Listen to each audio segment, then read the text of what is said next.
obviously some things have been written in the papers about tax dollars being used. You know, and those are morons and idiots who are even suggesting that. We've had meetings every month for 10 years about this, and all of a sudden these monkeys fell out of bed and a light bulb went on when they hit their head. I don't understand it.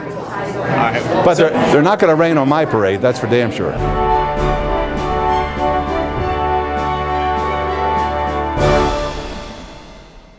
Should taxpayers pay over $40 million for a Las Vegas museum dedicated to organized crime? Jonathan Ullman, executive director of the museum, thinks so, claiming the media buzz around the opening will drive tourists downtown. We believe that this will be a boon for downtown tourism. I think this is a highly anticipated project.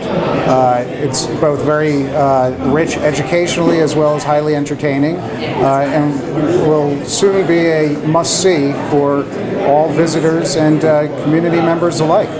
The Las Vegas-based Nevada Policy Research Institute and the National Taxpayer Protection Alliance, however, note that giving a museum dedicated to the mob $42 million in taxpayer subsidies is the epitome of wasteful government spending. The TPA even listed the museum as its top government-funded taxpayer tourist trap in a recent report. Government has several essential and legitimate functions: building roads, education, public safety. But building a museum using taxpayer money and taxpayer subsidies to essentially shrine and memorialize organized crime is not one of those essential functions. The museum project has been ongoing since 2002, when the federal government transferred ownership of the old downtown post office to the city for $1. Over the past decade, the city has pulled taxpayer money from various federal and state entities, from the State Historic Preservation Office to the Department of Housing and Urban Development, in order to finish the project. This really is a no-win situation for the taxpayer at this point, because at first they had expectations of 600,000 visitors.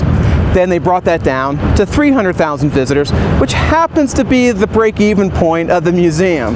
If they want the mob experience, why don't they just walk up to people on the strip, take $18 from them and rough them up a little?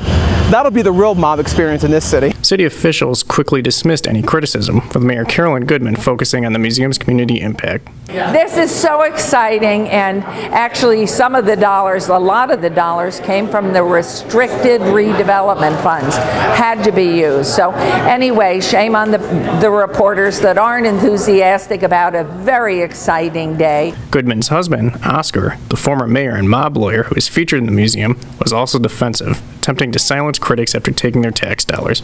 Those are morons and idiots who are even suggesting that. We've had meetings every month for 10 years about this, and all of a sudden these monkeys fell out of bed and a light bulb went on when they hit their head. I don't understand it.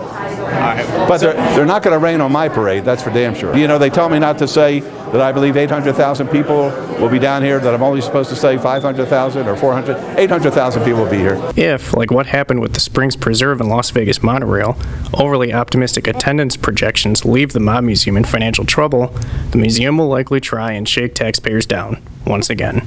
Reporting for Nevada Journal, I'm Kyle Gillis.